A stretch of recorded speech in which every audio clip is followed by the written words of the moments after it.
শিক্ষার্থীদের কোটা সংস্কার আন্দোলনে গণহত্যা চালানোই আওয়ামী লীগ সরকারকে লাল কার্ড দেখিয়েছিল জনগণ। এরপর থেকেই দলটি নিষিদ্ধের দাবি জানিয়ে আসছে জুলাই আন্দোলনে অংশ নেওয়া ছাত্র জনতা এবং বিভিন্ন রাজনৈতিক দল। এছাড়া কোনো রাজনৈতিক দল এ বিষয়ে নীরব কিংবা তাদের বক্তব্য অস্পষ্ট। এরই মাঝে গতকাল বৃহস্পতিবার রাতে প্রধান উপদেষ্টা বলেন, আওয়ামী লীগকে নিষিদ্ধে অন্তর্বর্তী সরকারের কোনো পরিকল্পনা নেই।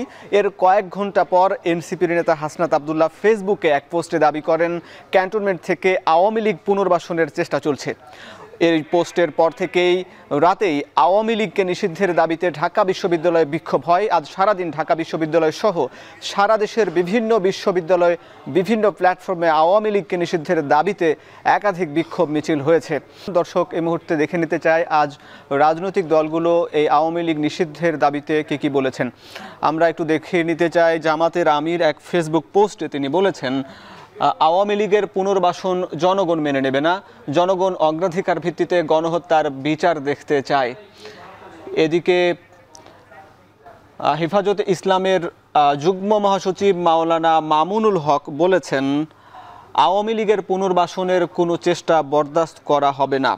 তিনি মূলত জুমার পরে যে বিক্ষোভ কর্মসূচি ছিল সেখানে তিনি বলেছেন যে আওয়ামী লীগকে প্রতিষ্ঠিত করার চেষ্টা হলে আমাদের লাশের উপর দিয়ে করতে হবে। এদিকে গণ অধিকার পরিষদের সভাপতি নুরুল হক নূর বলেছেন, নির্বাচনের জন্য পাগল হয়ে কয়েকটি দল আওয়ামী লীগের পুনর্বাসনে কাজ করছে। এদিকে এক অনুষ্ঠানে বিএনপির সিনিয়র যুগ্ম মহাসচিব অ্যাডভোকেট রুহুল কবির রিজভী বলেছেন, বিচারের পর আওয়ামী লীগকে জনগণের কাছে ক্ষমা চাইতে হবে। জনগণ ক্ষমা করলে আওয়ামী লীগের রাজনীতি নিয়ে আমাদের আপত্তি নেই। দর্শক, দেখছিলাম রাজনৈতিক দলগুলো আওয়ামী লীগের নিষিদ্ধের ইস্যুতে নানামুখী বক্তব্য। আজ এ নিয়ে আলাপ করব। আলোচনায় যুক্ত আছেন বিএনপির নির্বাহী কমিটির সদস্য আবু নাসের মোহাম্মদ রহমতুল্লাহ ভাই, আপনাকে স্বাগত জানাচ্ছি ভোটের ট্রেনের আজকের আয়োজনে। শুরুতেই আপনার কাছে জেনে নিতে চাই, এই আওয়ামী লীগের নিষিদ্ধের দাবিতে জাতীয় নাগরিক পার্টি এনসিপির নেতারা বক্তব্য দিচ্ছেন এবং একটি সুরে কথা বলছেন জামাত ইসলামীর নেতারাও, এছাড়া আরও বিভিন্ন রাজনৈতিক দলও। বিএনপির অবস্থান কি?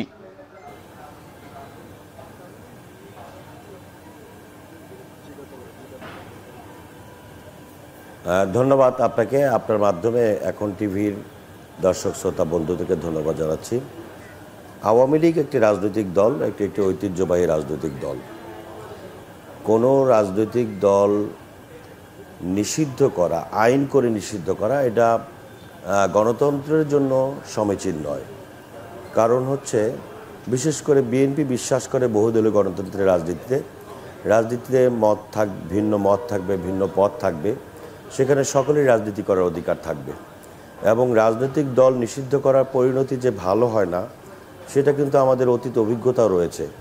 শেখ মুজিবুর রহমান 1975 সালে যে কালাকানুন করেছিল, তার মধ্যে একটি ছিল সকল রাজনৈতিক দল নিষিদ্ধ করে বাকশাল তৈরি করেছিল এবং সকল রাজনৈতিক দলের অধিকার কেড়ে নিয়েছিল।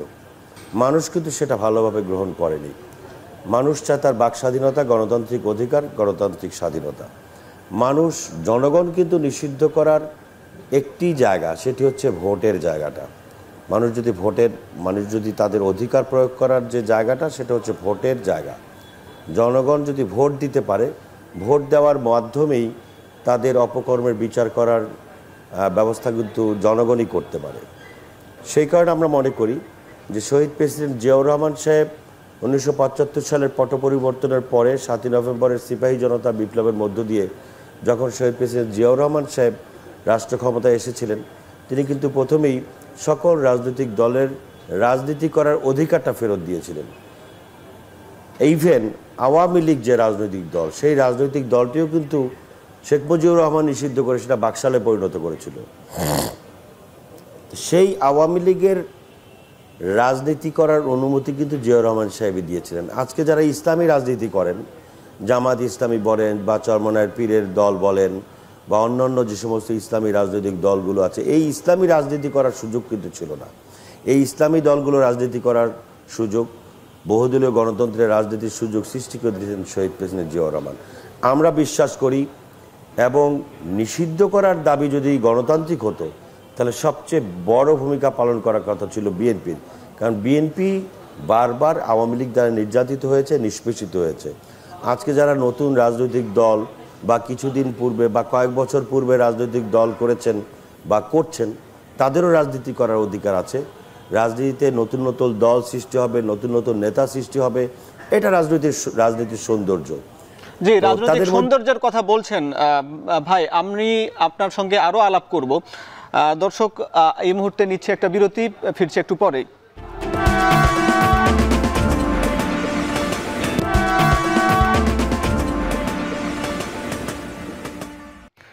বিরতির পর স্বাগত। দর্শক, দেখছেন ভোটের ট্রেন। আজ আলোচনায় ভোটের ট্রেনে যুক্ত আছেন বিএনপির নির্বাহী কমিটির সদস্য আবু নাসের মোহাম্মদ রহমতুল্লাহ। আমরা আলাপ করছিলাম আপনার সাথে।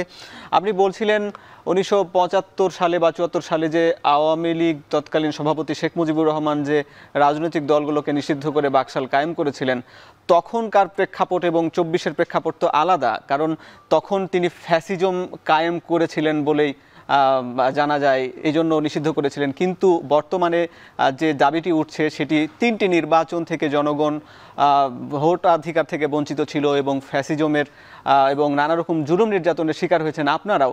তাহলে কি সাধারণ মানুষের দাবির যে একটা দাবির সঙ্গে কি বিএনপির এই জায়গায় কি একটু দ্বিমত পোষণ করছে?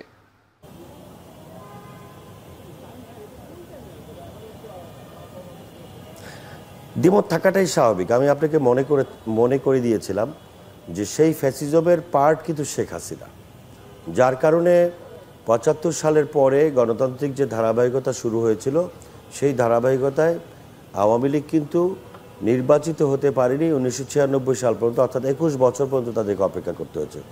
এই সময়টা কিন্তু আইন করে আওয়ামী লীগকে কেউ নিষিদ্ধ করেনি। আওয়ামী লীগের ব্যানার নিয়ে রাজনীতি করে কিন্তু আওয়ামী লীগ ক্ষমতায় আসতে পারেনি, জনগণ তাদেরকে নিষিদ্ধ করে রেখেছিল। তো জনগণ নিষিদ্ধ করে ভোটের মাধ্যমে। ভোটের মাঠে বিএনপির কিন্তু খুশি হওয়ার কথা ছিল আওয়ামী লীগ নিষিদ্ধ করার দাবিতে, কারণ ভোটের মাঠের প্রধানতম শত্রু হচ্ছে বিএনপির, প্রধানতম শত্রু হচ্ছে আওয়ামী লীগ। আওয়ামী লীগ ভোটের রাজনীতিতে ফ্যাক্টর। তা আমরা যদি মনে করি যে না, তৃতীয় পক্ষ কেউ এসে এটা নিষিদ্ধ করে দেখ, নিষিদ্ধ করে দিলে আমরা অনায়াসে ভোটের মাঠে বিজয়ী হয়ে আসতে পারবো, আমরা যদি আমাদের সুবিধার কথা চিন্তা করতাম, তাহলে কিন্তু আমরা তাদের সঙ্গে তাল মিলিয়ে কথা বলতাম। কিন্তু আমরা চাই আমাদের যে রাজনৈতিক অস্তিত্ব, বহুদলীয় গণতন্ত্রের রাজনীতির প্রবক্তা হচ্ছেন শহীদ প্রেসিডেন্ট জিয়াউর রহমান। আমরা বহুদলীয় গণতন্ত্রের রাজনীতিতে বিশ্বাস করি। সেই কারণে বহুদলীয় গণতন্ত্রের রাজনীতিটা চালু থাকা, এটা গণতন্ত্রের জন্য অত্যন্ত শুভবর্ধন একটা বিষয়। এটাই হচ্ছে স্বাভাবিক। দ্বিতীয় বিষয়টা হচ্ছে, আপনি দেখেন এই যে 5ই আগস্টের কিছুদিন পূর্বে হঠাৎ করে জামাত ইসলামীকে নিষিদ্ধ করেছিল আওয়ামী লীগ। জনগণ কি সেটা ভালোভাবে দেখেছিল? তাহলে জনগণ কিন্তু সেটা ভালোভাবে দেখেনি, এবং রাজপথে কিন্তু সেই দিন ফ্যাসিবাদ বিরোধী জাতীয় ঐক্য তৈরি হয়েছিল। সেখানে কিন্তু আওয়ামী লীগ ছাড়া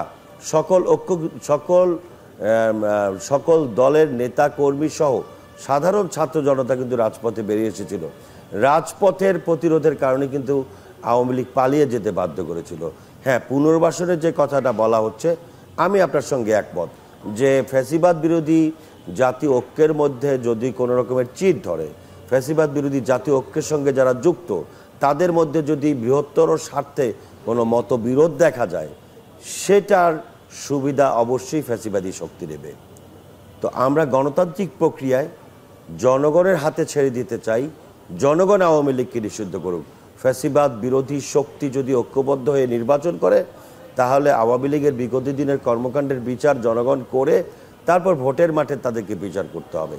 এবং ভোটের মাঠে নির্বাচনের মধ্য দিয়ে আওয়ামী লীগকে গণতান্ত্রিকভাবে নিশ্চিহ্ন করা সম্ভব।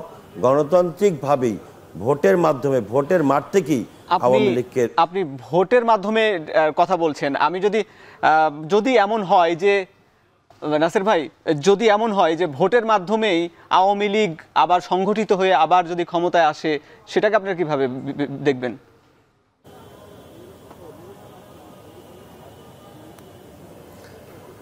আমি সেটাকে মনে করি যে ওটা গণতান্ত্রিক প্রক্রিয়ার মধ্যে, সেটা যদি জনগণ যদি তাদেরকে ভোট দেয়, আপনার সেখানে জোর করে কোনো কিছু করার নেই। জোর করে কোনো কিছু করাটাই হচ্ছে ফ্যাসিবাদ। জোর করে কাউকে দাবিয়ে রাখাটাই হচ্ছে ফ্যাসিবাদ। জোর করে কারো কণ্ঠ রোধ করাটাই হচ্ছে ফ্যাসিবাদ।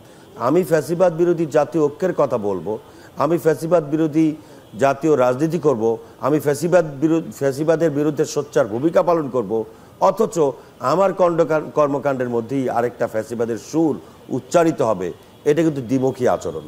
সেই কারণে আমরা মনে করি যে আইন করে জোর করে নিষিদ্ধ করার এই প্রবণতা কোনো গণতান্ত্রিক প্রক্রিয়ার মধ্যে পড়ে না। কিন্তু আওয়ামী লীগ যা করেছে গত 15 বছরে, মানুষের জুলুম করেছে, নির্যাতন করেছে, নেতাকর্মীদের গুম করেছে, হত্যা করেছে, গণমাধ্যমকে টুটি চেপে ধরেছে, আইন শৃঙ্খলার অবনতি ঘটিয়ে মানুষকে জিম্মি করেছে, লক্ষ লক্ষ কোটি টাকা দেশ থেকে পাচার করা হয়েছে, লুটপাটের রাজত্ব কায়েম করা হয়েছিল, একদলীয় শাসন ব্যবস্থা কায়েম করছিল। সেগুলোর বিচার জনগণ করবে। জনগণের প্রতি আমাদের সেই আস্থা আছে যে জনগণের প্রতি আস্থা আছে আপনাদের। আপনি আমাদের সঙ্গে থাকুন। দর্শক দেখছেন ভোটের ট্রেন, নিচ্ছে একটা বিরতি, ফিরছে একটু পরে।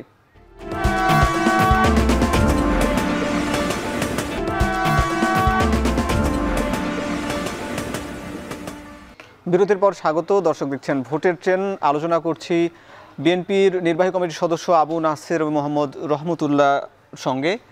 আপনার সঙ্গে আলাপ করছিলাম আওয়ামী লীগ নিষিদ্ধ পুনর্বাসন ইস্যুতে। এই ইস্যুতে কিন্তু বিএনপির রাজনীতিবিদরা একাধিক বক্তব্য দিচ্ছেন, যারা অনেকটা স্ববিরোধী। আপনি আপনার বক্তব্য স্পষ্ট করেছেন। এদিকে সম্প্রতি বিএনপি নেতা সালাউদ্দিন আহমেদ তিনি বলেছেন যে 5ই আগস্ট আওয়ামী লীগের রাজনীতিকে দেশের মানুষ প্রত্যাখ্যান করেছে, আওয়ামী লীগ নামে আর কেউ রাজনীতি করতে পারবে না। এদিকে মির্জা ফখরুল ইসলাম আলমগীর তিনিও বলেছেন নির্বাচনে আওয়ামী লীগকে বাধা দেয়া ফ্যাসিবাদী রাজনৈতিক দল হিসাবে নিষিদ্ধ করা উচিত নয়। এই যে বিএনপি নেতাদের বিভিন্ন রকমের বক্তব্য আমরা দেখতে পাচ্ছি বিভিন্ন গণমাধ্যমে, তো এটিকে আসলে আপনারা কিভাবে মূল্যায়ন করছেন যে আসলে বিএনপির প্রকৃত অবস্থানটা কি?